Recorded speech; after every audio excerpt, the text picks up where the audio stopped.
మేఘపూర్ అనే ఒక గ్రామం ఉండేది. అక్కడ గ్రామంలో అందరికన్నా పెద్దగా జాతర జరిగేది. పూర్తి 10 రోజులు జనాలకు వ్యాపారం చేసుకోవడానికి, ఇంకా పిల్లలకు ఆడుకోవడానికి ఇది చాలా మంచి సమయం. అదే మేఘపూర్లో 2 చిన్ననాటి మిత్రులు ఉండేవారు, శశాంక్ ఇంకా ప్రశాంత్. వాళ్ళు అదే జాతరలో పానీపూరి అమ్మేవారు. మొదట్లో ఇద్దరు ఒకటే దుకాణం తెరిచారు. కానీ శశాంక్ వ్యాపారం వల్ల ప్రశాంత్ వేరుగా ఇంకొక పానీపూరి దుకాణం తెరుస్తాడు.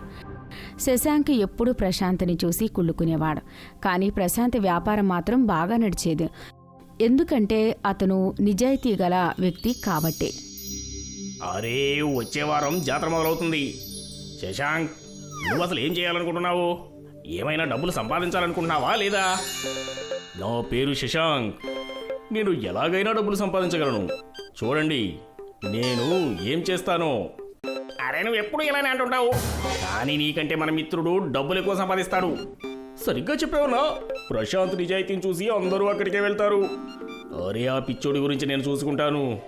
ఈసారి నేనే ఎక్కువ సంపాదిస్తాను. అరే శశాంక్, ప్రశాంత్ ఎప్పుడు నీకు మంచిగా జరగాలని కోరుకుంటూ ఉంటాడు. నువ్వెందుకు ఇలా ఆలోచిస్తావు? ఏ గుండు, నీ పని చూసుకో. నోరు మూసుకుని టీ ఇచ్చి ఇలా చూడు. శశాంక్ కోపంగా టీ తాగకుండానే అక్కడి నుంచి వెళ్ళిపోతాడు. ఏ ప్రశాంత్, ఎలా ఉన్నావు? ఈసారి వార్షికోత్సవం జాతరకు వస్తున్నావా? నీకు వ్యాపారం అసలు చెయ్యడమే రాదు. వ్యాపారం ఎలా చేయాలో నేను చూపిస్తాను. నేను అందుకే నీతో కలిసి దుకాణం తెరవలేను, నీ ప్రవర్తన వల్ల. అరే పోపో, చూస్తూనే ఉండు. నాకు ఈసారి ఎంత లాభం వస్తుందో చూడు.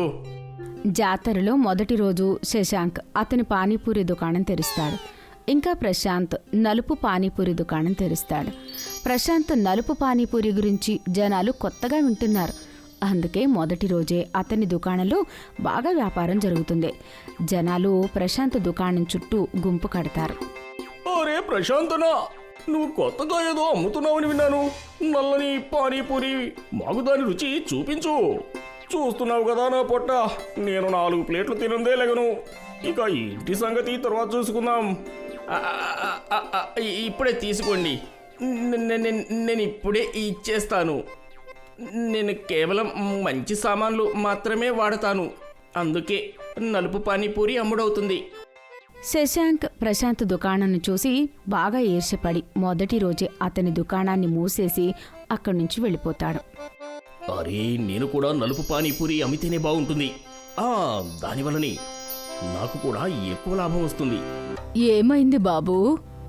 ఒంటరిగా ఏం మాట్లాడుకుంటున్నావు? ఏం జరిగింది? శశాంక్ అతని తల్లికి జరిగిన విషయమంతా చెప్తాడు. ఒకవేళ అదే విషయమైతే నువ్వు కూడా నల్ల పానీపూరి అమ్ము, అది కూడా నిజాయితీగా అమ్ము. వేరే వాళ్ల పని మీద ధ్యాస పెట్టకూడదు. నీ వ్యాపారం కూడా బాగా నడుస్తుంది. మరుసటి రోజు జాతరలో శశాంక్ కూడా ప్రశాంత్ దుకాణానికి సరిగ్గా ఎదురుగా అతని నలుపు పానీపూరి దుకాణం పెడతాడు. కానీ ప్రశాంత్ నిజాయితీ ఇంకా మంచితనం చూసి గ్రామ ప్రజలు ఇంకా జాతరకి వచ్చి వాళ్ళందరూ అతని దగ్గరే పానీపూరి తినడానికి వెళ్ళేవారు. ఇంకా శశాంక్ ఇదంతా చూసి చాలా బాధగా నిలబడి ఉంటాడు. అప్పుడే అతని దుకాణానికి ఒక మహిళ వస్తుంది. అరే అన్నా, నాకు ఒక 10 ప్లేట్ల నలుపు పానీపూరి పార్సిల్ చెయ్యి. నేను ఇంటి వాళ్ల కోసం తీసుకుని వెళ్ళాలి. ఇదిగోండి, తీసుకో 2000 రూపాయల నోటు, త్వరగా. ఆ మహిళని ఇంకా డబ్బుని చూసి శశాంక్ మనసులో అత్యాశ మొదలవుతుంది.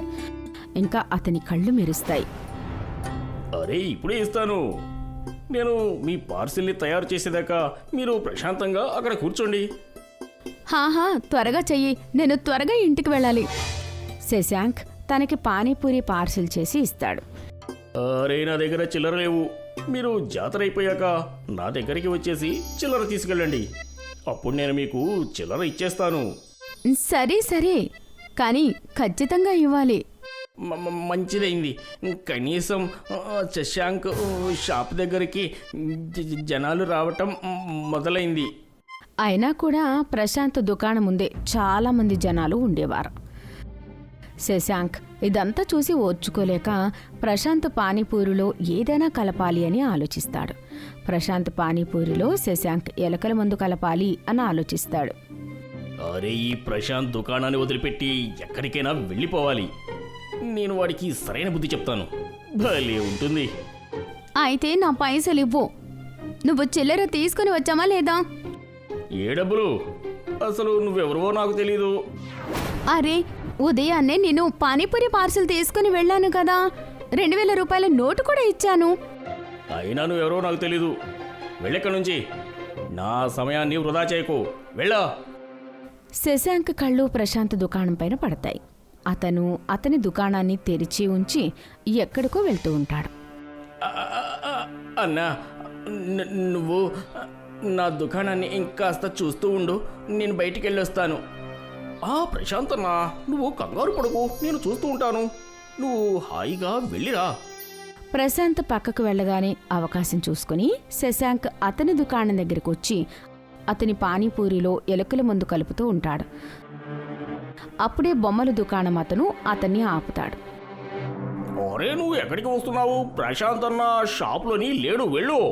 కాసేపటి తర్వాత రా. అరే ఓ బొమ్మలు అమ్ముకునేవాడా, నువ్వు నీ పని చూసుకో, అర్థమైందా? శశాంక్ ప్రశాంత్ దుకాణంలో పానీపూరిలో ఎలుకల మందును కలిపేస్తాడు. ఇంకా మెల్లిగా అక్కడి నుంచి వెళ్ళిపోతాడు. బొమ్మలు అమ్మే అతను దూరం నుంచి ఇదంతా చూస్తాడు. కానీ అతని దగ్గర కస్టమర్లు రావడంతో అతను పెద్దగా పట్టించుకోలేదు. కాసేపటి తర్వాత ప్రశాంత్ దుకాణానికి ఒక వ్యక్తి అతని కొడుకుతో వస్తాడు. నాకు కూడా పానీపూరి కావాలి, తీసుకోండి. ఆ బాబు ప్రశాంత్ పానీపూరి తినగానే కాసేపటికే కళ్ళు తిరిగి కింద పడిపోతాడు. ప్రశాంత్ అప్పుడే అన్నీ వదిలిపెట్టి ఆ బాబుని అక్కడి నుంచి హాస్పిటల్కి తీసుకుని వెళ్తాడు. ఇంకా అతని ప్రాణాలు కాపాడుతాడు. కానీ పూర్తి గ్రామమంతా ఈ విషయం వ్యాపిస్తుంది. ప్రశాంత్ పానీపూరిలో ఏదో కలిసింది, దానివల్లే ఆ బాబు హాస్పిటల్లో పడ్డాడు అని. అందుకే గ్రామ ప్రజలు ప్రశాంత్ పానీపూరి తినకూడదు అని నిర్ణయించుకుంటారు. మీరు సమయానికి తీసుకొచ్చి ఇతని ప్రాణాల్ని కాపాడారు. ఇప్పుడు బాగుంటుంది. ఈ ప్రశాంత్ వీడే చాలా గొప్పవాడని అనుకుంటాడు. గ్రామం వాళ్ళే ఇక్కడి నుంచి వెళ్ళగొడతారు. అవును, ప్రశాంత్ విషం తినిపించడం వల్లే ఆ అబ్బాయి చనిపోయేదాకొచ్చింది. ఇప్పుడు మీరే చెప్పండి, ఏం నిర్ణయం తీసుకోవాలో? అరే నిర్ణయం ఏముంది, వాడిని గ్రామం నుంచి పంపించేయండి, లేకపోతే అందరినీ ఇలాగే చేస్తాడు. నేను అలా ఎందుకు చేస్తాను? నేను అలా చెయ్యను. ప్రశాంత్ ఏడవడం చూసి అక్కడికి ఆ బొమ్మలు అమ్మేవాడు వచ్చి ఇలా అంటాడు. అరే శిక్ష ప్రశాంతం కాదు, శశాంక్కి పడాలి. ప్రశాంత్ అందులో లేనప్పుడు పానీపూరిలోని ఈ శశాంక్ ఏదో కలిపాడు. ఏయ్, నువ్వు నాపై నింద వేస్తున్నావు. నాకు తెలుసు నువ్వు వాడికి ఎందుకు సహాయం చేస్తున్నావో. నువ్వు కూడా దుకాణం వాడివే కదా. సభ మొత్తాన్ని చూసి శశాంక్ దుకాణానికి వచ్చిన ఒక మహిళ ఎవరైతే అతని దుకాణంలో డబ్బులు కోల్పోయిందో తను ముందుకు వచ్చి ఇలా అంటుంది. ఒకవేళ ఈ బొమ్మలు అమ్మే అతను తప్పు చెప్తున్నాడు అంటే ఇప్పుడు నేను చెప్తున్నాను, ఈ తప్పంతా చేసింది శశాంకే. ముమ్మాటికి ఈ తప్పు శశాంక్ చేశాడు. తను నా డబ్బులు కూడా దొంగిలించాడు. ఇంకా ప్రశాంత్ పానీపూరిలో ఎలుకల ముందు కలిపాడు. నన్ను క్షమించండి, ఆ తప్పు నేనే చేశాను. ప్రశాంత్ని చూసి నేను ఓర్వలేకపోయాను. నన్ను క్షమించండి. క్షమించడమేం లేదు, గ్రామం అంతా కలిసి మేము తీసుకున్న నిర్ణయం ఇది. నువ్వు వెళ్ళిపోవాలి. జాతర కాదు కదా, నువ్వు కనీసం ఇక్కడ ఫంక్షన్లో కనిపించినా కూడా నీపై పోలీస్ కంప్లైంట్ ఇస్తాము. అలా చెప్పి సర్పంచ్ శశాంక్ని గ్రామంలో నుండి వెలివేస్తున్నా ఇంకా ప్రశాంత్ మళ్ళీ అతని పానీపూరి దుకాణం మొదలు పెడతాడు. ఇంకా అతని వ్యాపారం బాగా నడుస్తూ ఉంటుంది.